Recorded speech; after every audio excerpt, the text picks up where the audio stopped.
Y'all, it's Hope here at Crafty Hope and welcome. This is a little bit of a different video for me. Basically, in this video, I am sharing with you how I painted on some wet media Dura-lar along with some opaque white Dura-Bright from Grafix Art. So this was part of a tutorial I did on using these products along with some Frisket film from Grafix Arts.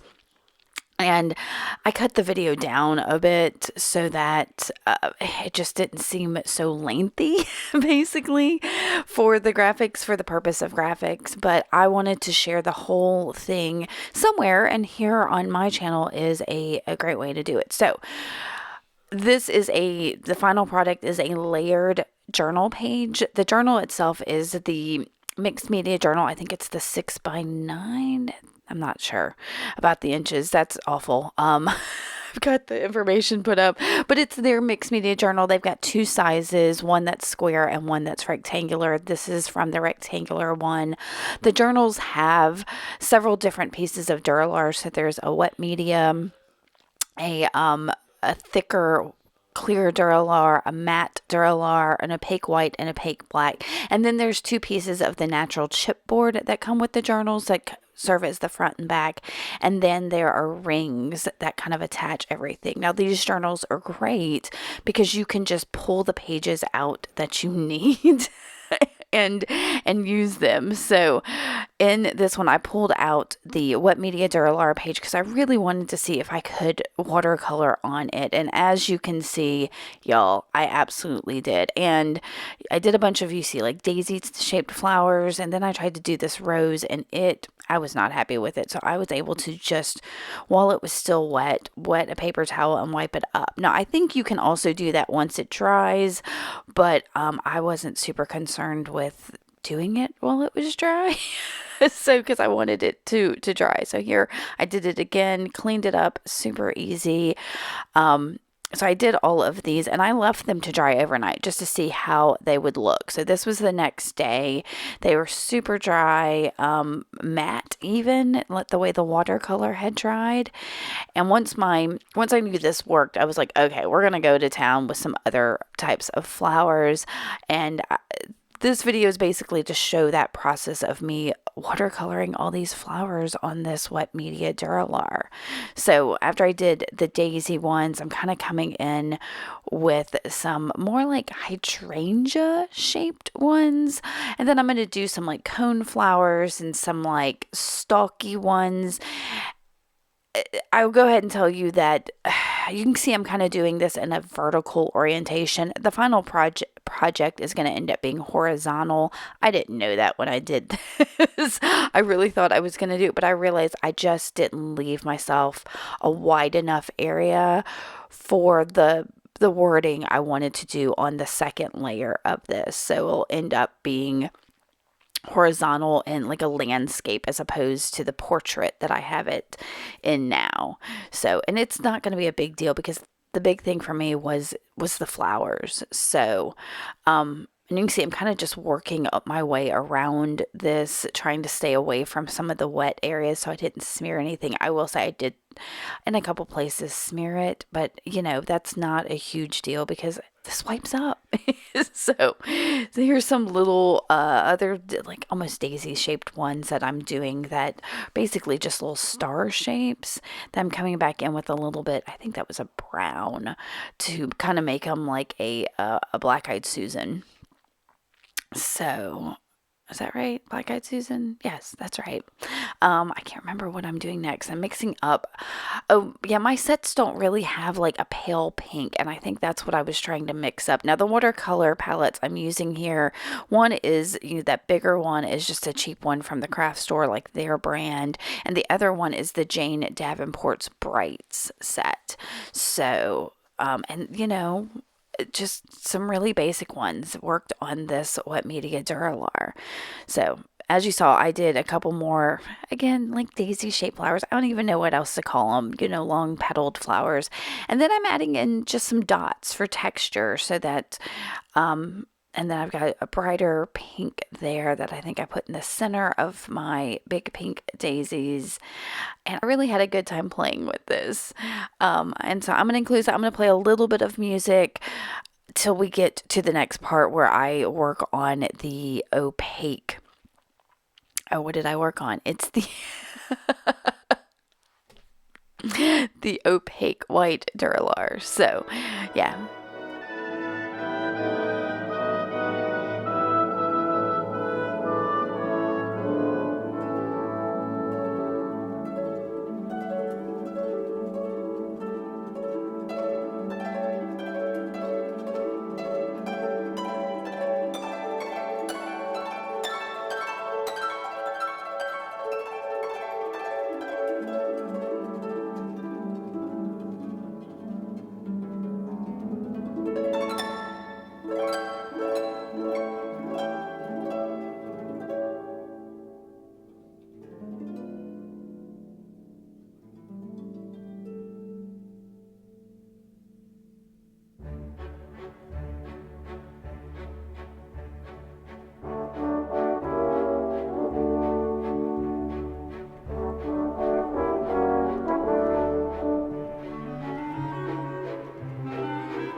And that's where I kind of finished this up. I left it to dry again, and you can see it dried beautifully. The watercolors are matte, but if you flip that page over, it's shiny because of the Dura-lar itself.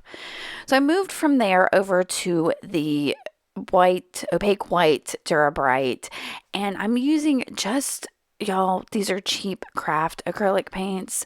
I did have a more expensive like Liquitex paint pulled out. I never used it because it was too similar to like this color that I'm using. So I have just got several different shades of green paint.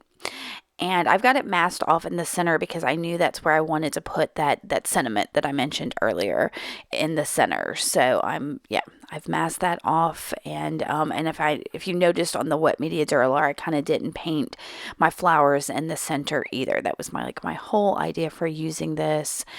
And the mask that I'm using there is, I used Frisket film to mask off the wet media Dura-lar, and I'm just using the backing paper there to mask off this piece of Dura-lar. So I'm drawing basically leaves, lots of like foliage and botanicals, and you can see just some kind of like marks and things, just going crazy with my acrylic paints to get some greenery in here. Now, honestly, that what I did on the wet media Dura-lar when I used the Frisket film, well, you'll have to go over to the Graphic Arts channel here on YouTube and you can see the whole process. Again, I cut out these extra bits of painting, like the whole painting of the watercolors, and the whole painting here is not over there. That's why I'm adding it here, is so that, you know, and I didn't want a whole lot of duplicate content on either one of them.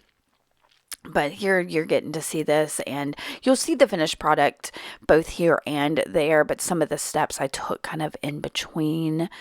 I've kind of, you know, pieced it together, so you kind of have to watch both videos to see, get the full picture, but you get the idea in either video. So, like I said, these pages are from the Grafix mixed media journal, and I think this is the 6x9, but y'all, I should be more prepared for this video.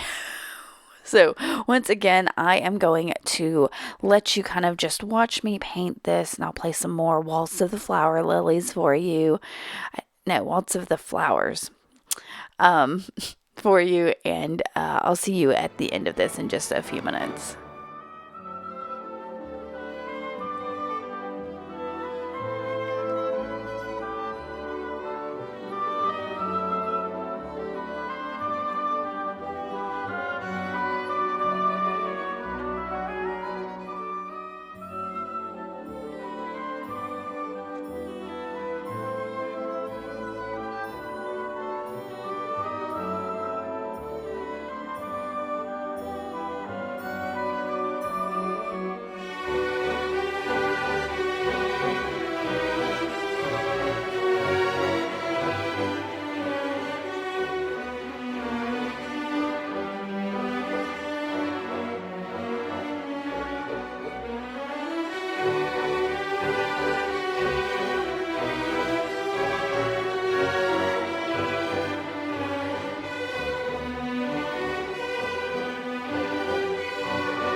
As you see, I did pull in some paint pens to add a few more little touches and things, and to kind of test out how the paint pens did on the Dura-Bright, and they worked, well, pretty beautifully. So that's exactly what I'm going to use to put my sentiment down. Again, you'll see that over on the Graphics channel. I'll have that link up here in the upper right along with below. And yeah, so once I get all this, I did put it aside to dry before I pulled off that backing paper. Oh, no, maybe I didn't, because it wasn't really attached super hard. But there's my sentiment. Here's my original page, and I'm going to slip it back in. I'm going to let you see me slipping it back in to the journal. And then this page is done for my Dura-lar. So for my Dura-lar, for my graphics project, like I said, go check out the graphics channel for the whole process, with the exception of all of that painting. But I appreciate that you came by and took a gander at this. Let me know if you have any questions. Make sure you go check out the products at graphicsarts.com, and I will see y'all soon with more. Bye, y'all.